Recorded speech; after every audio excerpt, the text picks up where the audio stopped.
Hello everybody, this is a review of the Planet of the Apes Legacy Collection box set. This is released to us by 20th Century Fox. If you want it, you can go to your local Barnes & Noble, pick it up for about 50 bucks. You got all the Planet of the Apes. You don't actually get the remake, but instead you actually get like a documentary behind the Planet of the Apes, which I took out and put this one in. So, package-wise, you got a picture of the ape, who I think is either Caesar or Cornelius. I don't know. You got Planet of the Apes and Dirty Writing right there, and then the Legacy Collection. And then on the side you got Planet of the Apes Legacy Collection. Some weird-looking symbols, and then you got the name of each individual movie, and you got the documentary at the bottom. On the back, you got the weird symbols. I don't know what they're supposed to be. And on the top, you got Planet of the Apes Legacy Collection. Once again, those symbols. So, let's go ahead and take each movie out.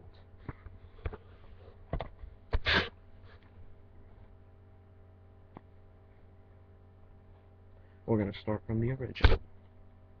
The original Planet of the Apes,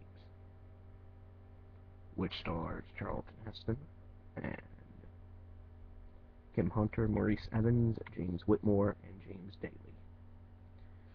And also stars Roddy McDowall as Cornelius.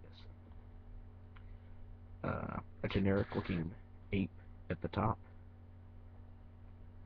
Down below you got a couple of pictures. You got Charlton Heston, you got a burning monkey, the burning picture of the lawgiver, and you got the Ape Council. This is presented in, well, this is actually digitally remastered for superior sound and picture quality. Inside we take a look at the disc, very generic disc. The plot is that Charlton Heston is a part of a program that is trying to, I believe, find life on another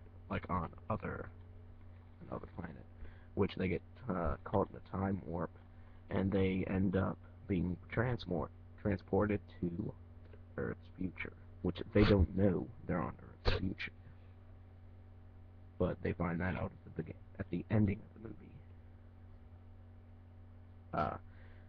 Charlton Heston displays some really good acting skills here. So does Roddy McDowall and Kim Hunter. The story is really good for this one. The makeup effects are really good, and I would give the original Planet of the Apes a 4 out of 5.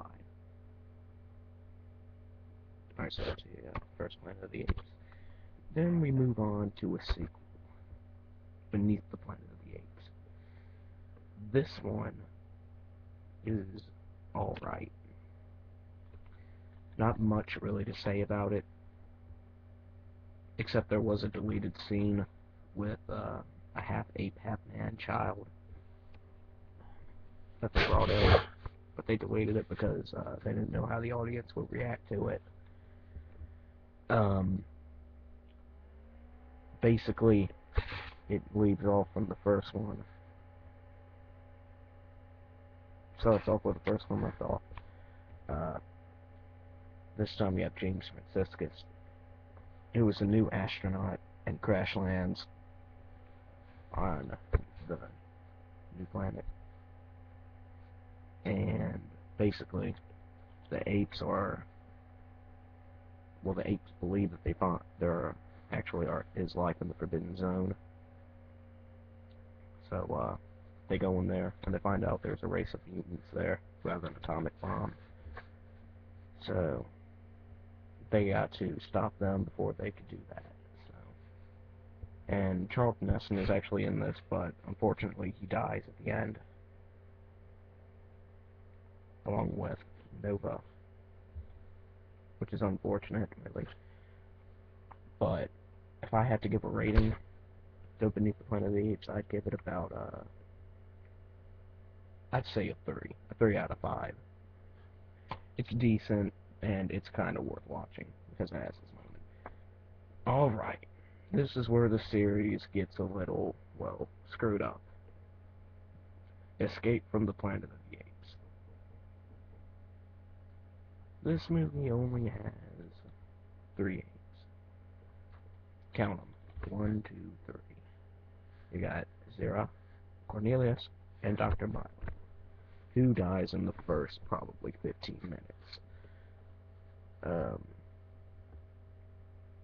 Basically, before the Planet of the Apes blows up at the end of Beneath, spoiler for those of you who've never seen it, before this planet blows up, they salvage Charlton Heston's ship from the first movie and go back to Earth's present, which this was made in 1971. So yeah, Earth's future. Well, Earth's present, sorry. On the DVD, you got the nice purple packaging. You got pictures down below, just like these. And you got the writing on the back. You got pictures of astronauts, astronauts if you would. The main problem with these DVDs is that there are no special features to speak of except trailers for other Planet of the Apes movies, which I don't have a problem with. I like the trailers. Also, this one is also digitally remastered. This time, they get taken into the zoo. The zoo. And then, basically, the people there find out they can talk. They soon become wanted by the government. And they... Spoiler alert here. For those of you who've never seen Escape from Planet of the Apes, just cut the video off right now. What happens is that Zira ends up giving birth to a baby. Now, that baby ends up playing a big part in later sequels. So, this, both Zira and Cornelius die at the end of the movie. They're both shot. And she has a fake baby with her that they got from a circus owner named Armando, I think that's his name, played by Ricardo Montalban. And basically, that baby gets killed, and Armando took their baby, the actual baby, and keeps it in his circus. At the end, you hear the baby start talking, which was really weird at the time, I'd say. So if I had to give a rating for Escape from the Planet of the Apes, I'd give it about a 3.5. Because it's again, like Beneath, it's decent, it's different, and it's really kind of worth watching. And then we get into my favorite Planet of the Apes. Budget-wise, it's not as good as the first, I'd say, 2 movies.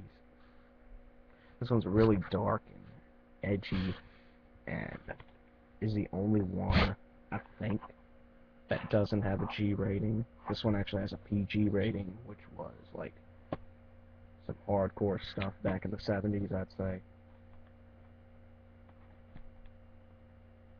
Actually, Battle for the Planet of the Apes is unrated, so... yeah. This one involves the baby from the switched baby that ended up in Ricardo's circus from the third movie. This name is Caesar. So, basically, we're in a state of time where humans now enslave apes as slaves. And basically,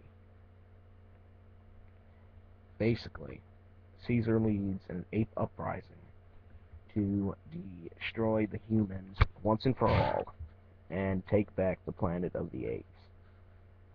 There's a great speech by Caesar at the end, which makes the movie. There's a lot of on-screen ape violence. They really treat these apes like crap. And I believe in in Behind the Planet of the Apes documentary. The director of this, J. Lee Thompson. Yeah, J. Lee Thompson, I think, directed this.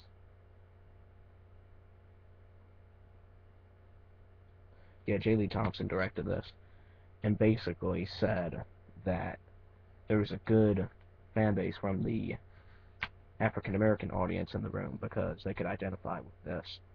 So, Conquest is a good movie, my favorite, worth your time. I'd have to say that I would give Conquest of the Planet of the Apes I'd give it a 4.5. Definitely. So, the next movie, we have Battle for the Planet of the Apes. This one has Caesar in it again, and they're basically fighting a group of mutants who have nuclear bombs, and it's just an all-out battle between them.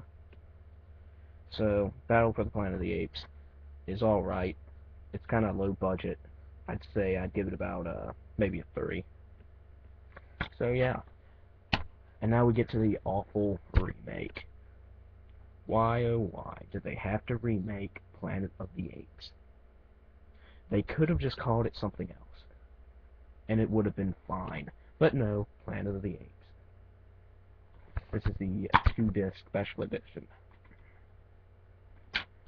Nothing really special about it, really. This time, it's a single astronaut going into space after his lost chimp crash lands on the Planet of the Apes. He gets tortured, treated as a slave, basically, and then leads an uprising against the guerrilla war machine. So yeah, this one I'll give about a 2.5 because they just screwed up so much about it. Alright, so that's the Planet of the Apes. Now, in the comment section below, tell me what is your favorite Planet of the Apes movie and why. Alright, this is Patrick Bateman. Not really Patrick Bateman. Signing off. See you guys next time.